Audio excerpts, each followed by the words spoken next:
American psychologist and professor of psychiatry Kay Redfield Jamison is one of the world's foremost authorities on bipolar disorder. She's spent her career researching, lecturing, and writing seminal books on the condition, a condition that she also happens to have had her entire adult life. In her memoir, An Unquiet Mind, Jamison details what it really means to be bipolar. She writes of not sleeping for days on end, of feeling long periods of euphoria, and filling whole notebooks with her racing thoughts and grandiose ideas. While in these manic states, she experienced a tremendously inflated sense of self-esteem and did impulsive things that felt good at the time but had painful consequences, like going on lavish shopping sprees, engaging in promiscuous behavior, racking up credit card debt, and emptying her bank accounts. But these episodes were followed by emotional crashes, crippling bouts of depression that sent her into a suicidal spiral. These disorders can take people from terrifying highs to pits of despair that seem all but bottomless. Probably heard of manic depression. It's the outdated term for bipolar disorders.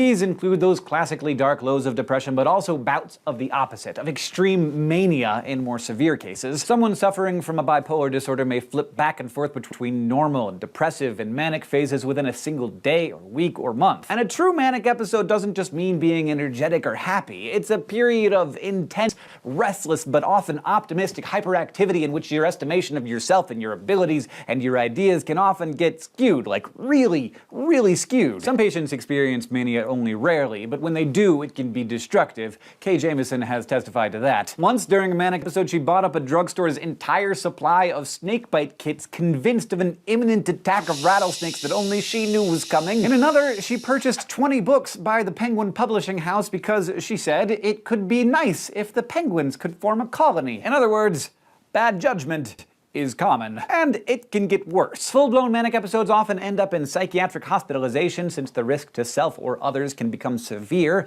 When the highs eventually end, they're often followed by dark periods of depression. When left untreated, suicide or suicide attempts are common, another element of the disorder that Jamison herself can attest to. Like so many things in psychology, the cause of mood disorders is often a combination of biological, genetic, psychological, and environmental factors. We know, for example, that mood disorders run in families. Genes matter, and you're more likely to experience a bipolar or depressive disorder if you have parents or siblings who suffer from them. Studies of identical twins show that if one twin has a bipolar disorder, that the other has a 7 in 10 chance of also being diagnosed, regardless of whether they were raised together or apart. And while a stressful life can't give you bipolar disorder, it could trigger a manic or depressive episode in someone with a pre-existing condition, or start a descent into a major depressive episode in someone who'd never before experienced depression. In other words, a person who loses a loved one could go from sad to depressed or slide into a bipolar episode, but it couldn't cause them to have the disorder to begin with. Worldwide, women tend to be diagnosed with major depression more often than men, but many psychologists think this is simply because women tend to seek treatment more. It's also possible that depression in men tends to manifest itself more in terms of anger and aggression than as sadness and hopelessness. This is just an example of how depression is much more than just being sad, and that the characteristic lack of purpose and hopelessness can manifest itself in a lot of different ways. Looking at mood disorders from a neurological perspective, we see that depressed,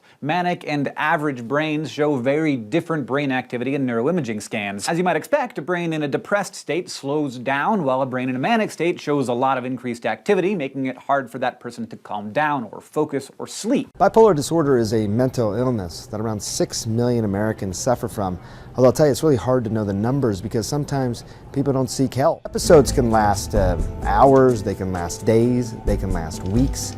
People can go through cycles over a time. So within a year, you could have 4 cycles from mania to depression and so forth. Typically, people really start to develop symptoms in their late teens and early 20s. About half of people are diagnosed before the age of 25. Bipolar 1 and Bipolar 2 have to do with whether the high episodes are manic in Bipolar 1. Manic meaning so severe that either the person is out of touch with reality or it's causing immediate danger for the person in some aspect of their life, versus, or is psychotic, versus Bipolar 2, which is depressive episodes. Both Bipolar 1 and 2 have the same depressive episodes, but it's the high episodes. In Bipolar 1, it's manic.